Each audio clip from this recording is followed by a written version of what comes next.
ராதே கிருஷ்ணா எல்லாருக்கும் வணக்கம். நான் உங்கள் நந்தினி பேசுகிறேன். அதாவது அனுமனை பற்றி இன்றைக்கி சொல்ல போகிறேன். பொதுவாக நீங்கள் வீட்டில் வந்து நிறைய தகவல்கள் அனுமனை பற்றி இருக்குது சொல்கிறதுக்கு. எனக்கு தெரிஞ்ச அளவுக்கு நான் சொல்கிறேன்.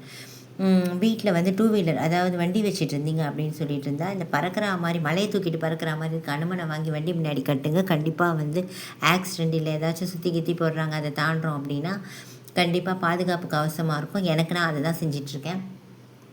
அதே மாதிரி வண்டியோடைய சாவி இருக்குது அப்படின்னா அதில் அனுமனோட இந்த தண்டம் மாதிரி இல்லைன்னா வந்து அவருடைய உருவம் வச்சு கீ செயின் மாதிரி போடுங்க. அது இன்னும் ரொம்ப சேஃப்டி. இன்னொரு விஷயம் வந்து நான் சொல்லணும் அப்படின்ட்டு, அவர் வாயு மைந்தன் அப்படின்றதுனால காற்றோட காற்றா அவர் பரவி இருக்கிறாரு. அவர் எல்லா இடத்துலையுமே இருக்கார். ராமர் மேலே அவர் வச்சிருக்க பக்தியும் உண்மையான விஷயத்துக்குன்னா கூப்பிட்ட குரலுக்கு ஓடியாடுற உண்மையான தூதுவன் தான் அவர். தன்னை கும்பிட வரவங்கள தானும் கும்பிடணும்னு எந்த தெய்வமும் இது வரைக்கும் கும்பிட்டதில்லை நம்ம அனுமன் மாதிரி. அந்தளவுக்கு மரியாதையும் அந்தளவுக்கு பாசமும் உள்ள உண்மையான ஒரு தொண்டனை, ஒரு உண்மையான ஒரு தூதனை நம்ம எதிர்பார்க்கவே முடியாது. இப்படி ஒரு தெய்வம். அந்த தெய்வத்தை பற்றின ஒரு விஷயம், அந்த ஒரு கோவில் இருக்குது. அங்கே இருக்க ஒருத்தர் வந்து சொன்னாங்க. அதாவது என்னென்னா, இது யூஸ்ஃபுல்லாக இருக்கும், உங்களுக்கு பயனுள்ளதாக இருக்கும். மனசு கஷ்டத்தில் இருக்கிற எல்லாருக்குமே நான் தெரிஞ்சது சொல்கிறேன். தவறான வழியில் போகிற கணவன் மனைவி இருக்கிறாங்க இல்லையா? அதாவது மனைவியாக இருந்தாலும் சரி, கணவனாக இருந்தாலும் சரி, நான் எல்லாரையும் சொல்லலை.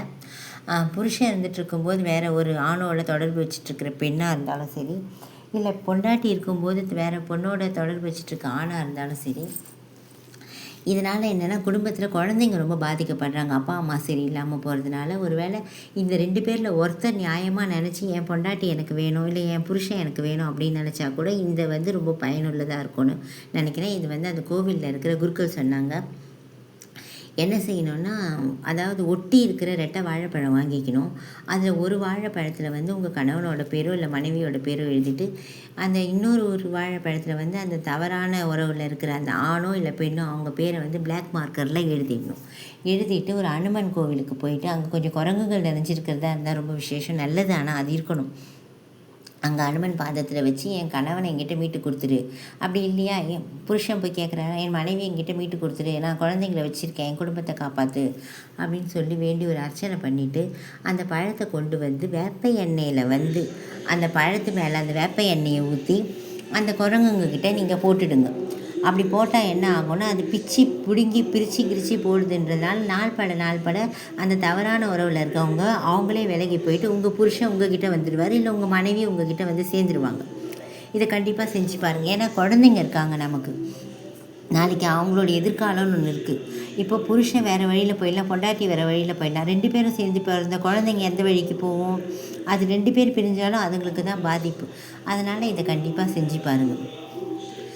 இன்னொரு விஷயம் ஒன்று சொல்லணும் அப்படின்ட்டு இருந்தால், ரூபா வழிபாடு. இந்த வழிபாடு என்ன அப்படின்னா, ரூபாவை தலையை நல்லா 9 முறை சுற்றி உடம்பெல்லாம் நல்லா தடவி நெத்தி, கை, கால், வாய், நாக்கு, கால் கட்டை விரல் வரைக்கும் நல்லா தேய்ச்சி என்ன செய்யணும் அப்படின்ட்டு தான் 9 முறை ஸ்ரீராம ஜெயம் இல்லைன்னா வந்து அஞ்சனேய மைந்தா ஆஞ்சநேயா அப்படின்னு சொல்லி 9 முறை சொல்லிவிட்டு 3 கார்னர் சேர்கிற இடத்துல தலைக்கு பின்னாடி நீங்கள் விசிறி அடிச்சுட்டு திரும்பி வந்துடணும். இந்த மாதிரி ஒரு 3 சனிக்கிழமைகளில் செஞ்சீங்க அப்படின்னா சனியால் வர தோஷம் இல்லை உங்களுக்கு பிடிச்சிருக்கிற யாராவது ஒரு கெட்டவங்க பண்ணியிருக்க மந்திரம் மாயம் கண்டிப்பாக போயிடுமா. இது வந்து செய்கிற விஷயத்தில் ரொம்ப நல்லது. நான் கேள்விப்பட்டேன், பண்ணி பார்த்ததுக்கும் நல்ல பலன் கிடச்சிருந்துட்டுருக்கு. இன்னொன்று என்ன செய்யணும் அப்படின்னு இருந்தால், வெண்ணெய் சாத்துறது. அவருடைய மனசு குளிர வைக்கிறதுக்கு அடிக்கடி போய் வந்து வெண்ணெய் சாத்தி அதை குருக்கள்கிட்ட கேட்டு வாங்கிட்டு வந்து நீங்கள் உங்கள் குழந்தைங்க எல்லாருக்கும் கொடுங்க. இது என்ன புதுசாக எல்லாருக்கும் தெரிஞ்ச விஷயம் தானே நீ சொல்கிற அப்படின்னு நினைக்கிறேன். அப்படி கிடையாதுங்க.